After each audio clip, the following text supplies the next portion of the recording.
I'm curious, do you believe that the last policy framework limited the Fed's response to raising inflation, something that you and I have talked about over the years? No. I'll tell you why we didn't raise rates. We thought the inflation was transitory.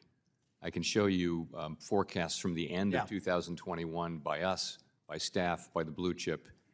Everybody thought it was going to be transitory. That's why we didn't raise rates. But I'm more concerned with the president's statement at 7:58 this morning, where he said interest rates should be lowered. He said it.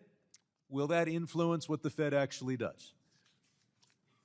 I, as a practice, never comment on anything the president says, but I think people can be confident that we'll continue to keep our heads down, do our work, make our decisions based on what's happening in the economy, the outlook, And the balance of statements risks. by elected No officials change. are not among the things that cause you to act one way or the other. That's correct. If we have higher tariffs across the board, say 10 to 25%, would that increase the cost of living?